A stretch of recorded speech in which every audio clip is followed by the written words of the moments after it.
But let's get more now on Macron's challenge to the dollar with Renaud Foucart, who's senior lecturer in economics at Lancaster University Management School. Always great to have you on the programme, Renaud. Look, strong language from President Macron saying Europe must stop being a vassal to the US. Is that a direct critique of the Trump era's transactional approach to allies, and does it resonate across Europe? Oh, I think it does resonate a lot at the moment, and Trump popularity in Europe has been clearly rising. You've seen opinion polls all over Europe. He's done a lot to antagonize people, in particular, of course, with the Greenland episode. And that's the word that Emmanuel Macron used in Davos at his speech, saying this is the Greenland moment, the moment where people in Europe must realize that you cannot have just a bilateral relationship with the United States. You need something else, because when you're dealing with a bully like Trump, you can have a positive relationship with a bully, but you need to have a credible alternative. And so now Europe is fighting to define what this credible alternative could possibly be. Macron's openly talking about strategic autonomy, de-dollarization. Does Europe actually have the economic muscle to back that up? I think the key to become an alternative reserve of currency is, do people want to be somehow jointly responsible for your debt? So the reason why the United States is untouchable is that if the United States somehow were to fall, everyone would be in deep trouble, because everyone is owning American debt. And so somehow the attempts of Donald Trump to reduce the trade deficit are just that. It's an attempt to stop having the country lending them money. So what Macron would like to happen is that Europe borrows enough money to the rest of the world that everyone somehow feel jointly responsible for Europe doing well. So this is a big challenge, but I think it's possible, because Europe is seen as a safe haven, and Europe at the moment is pushing the strategy of trying to be friendly with as many possible people as it can. So the trade deal with Mercosur, that paradoxically Emmanuel Macron was trying to block, the trade deal with India, and trying to have partners around the world where they show we are not just an extension of the US, we are a bit more than that, we are the European Union. So he's talking here about Europe speaking with one voice, but really is far from that when you think about things like defence, energy, foreign policy.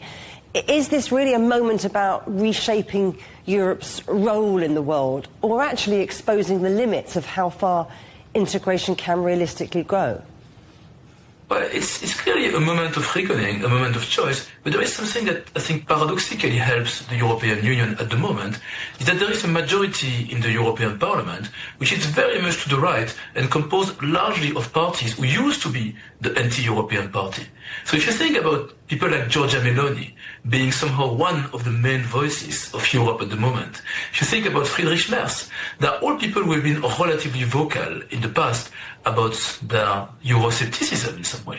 And now they are all here in charge of the country, and within the country, of the federation of countries.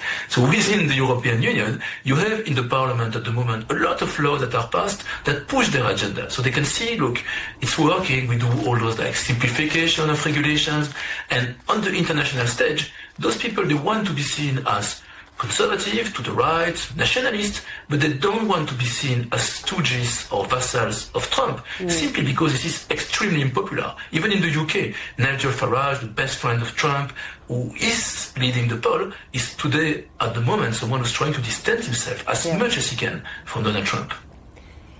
Markets hate uncertainty. Do you think that Macron's remarks change anything tangible for global investors, currencies, capital flows, or Europe's role in the global financial order? Well, what you see at the moment is that Macron's country, France, is having a massive deficit, public deficit, but can still borrow money for relatively cheap. And Europe, in general, borrows money at a price much higher, of course, than the time when interest rate was 0%, but is still seen as a credible investor. As for currency market, they are sometimes very hard to understand. So at the moment, the fall of the US dollar, what does it mean?